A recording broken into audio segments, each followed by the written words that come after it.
Ever since I was 7 years old, I've been obsessed with the cosmos. I've always looked up at the night sky, at the stars, planets, the moon, and everything that is the cosmos. And I thought to myself that I wish I could live on that star there. I wish I could board my spaceship, engage my warp drive, and whoosh, I'd be far, far away. One day, I will experience what it is to live interstellar. Now, we've all had our childhood dreams, but usually as time goes by, those dreams start to sound more absurd or even impossible. The same thing was with me until I discovered a world that has everything I wished for and more. It all begins when I was 11 years old, and being a child with not much of social life, I spent my evenings watching YouTube videos. YouTube was the only place where I could feel at peace. But one day, while watching a video, I saw a little picture next to it. On the picture was a spaceship in front of a planet and a blue nebula, and the text on it read, "Play free for 14 days." Now, I was already sold by seeing the spaceship on it, so I thought to myself that I have nothing better to do, and I signed up. But to be honest, I didn't expect to see much. But those were probably the fastest 14 days in my life.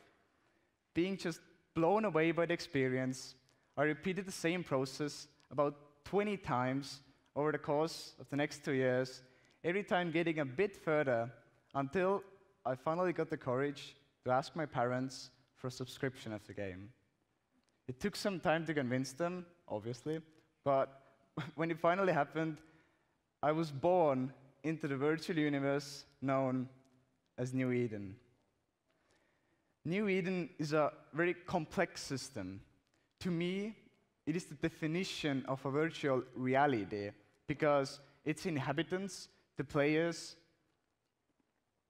have a huge impact on the environment. They shape the landscape of the universe. In New Eden, you have politics, wars, diplomacy, the market, jobs, corporations, alliances, and much more.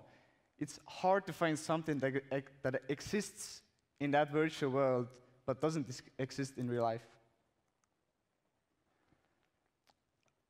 From my past experience, I knew what to do, where to go, but once I got past the trial limitations, I was completely in the dark again.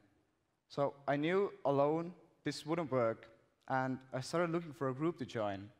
I hopped on the recruitment channel and told, "New player, looking for a corporation."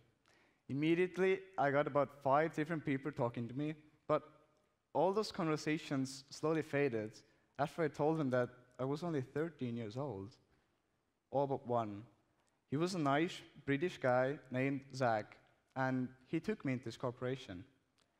I was the youngest person in that corporation by about 10 years, but despite that, I wasn't treated any differently. Then I realized that in virtual worlds, what matters is who you are, not what you are. And after realizing it, I actually started talking to people, and I started to make real friends for the first time. I felt that I belonged somewhere. After a few months, the decision was made to join an alliance of corporations. That involved moving into null security space, which, as you can see, is on the outskirts of the universe. Null security space, as the name suggests, is completely ruled by the player alliances. They have full control there. And I'm not usually a person who likes big change, but when my CEO, Zach, told me of all those things, I was filled with excitement. This is exactly what my childhood dream has been, living in a society in space. Shortly after joining, we had our first big war. We were invaded by a neighboring alliance that was quite a bit bigger than us. They struck us right in our capital system, and we were barely holding on. But an enemy for enemy is your friend. So another big entity in the area came to help us out, and together we kicked the neighboring alliance out of their space and repelled the invasion as well. We, a 40-man corporation, were inside a 4,000-man alliance that was now also part of a coalition of almost 10,000 real people. Meanwhile, in my corporation, I was promoted to be the recruitment officer. Me, a 14-year-old boy who still used Google Translate to fully understand what people were saying, to run recruitment for the corporation. My CEO could have chosen from a number of different people, but he chose me. And then I realized that I am actually part of something important, that I'm a participant in the goings-on around me, that I'm actually relevant. My actions matter. But as with all good things, they must come to an end.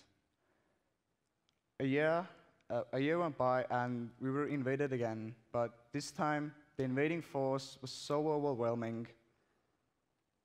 I remember the last fleet battle we fought. It involved over 1,000 people and it lasted for 2 hours, but we lost in the end. And I was left devastated, seeing something you care so much about, seeing your home, the community you grew part of, get torn to shreds after a single battle.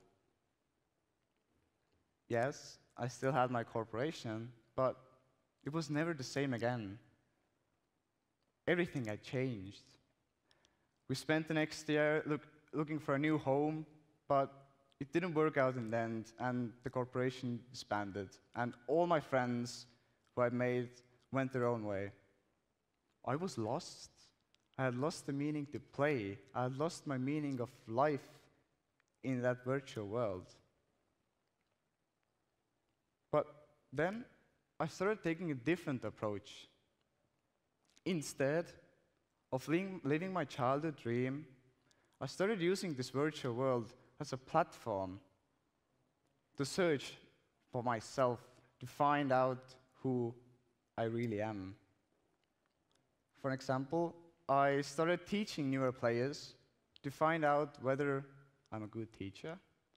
I started making cinematic videos, and I discovered my passion towards filmmaking.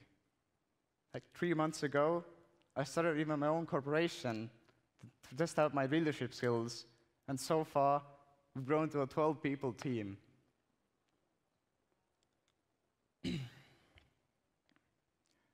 Virtual worlds are not just cheap entertainment.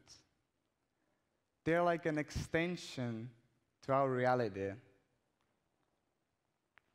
They help us, they give us the opportunity to experience things we could not experience in real life.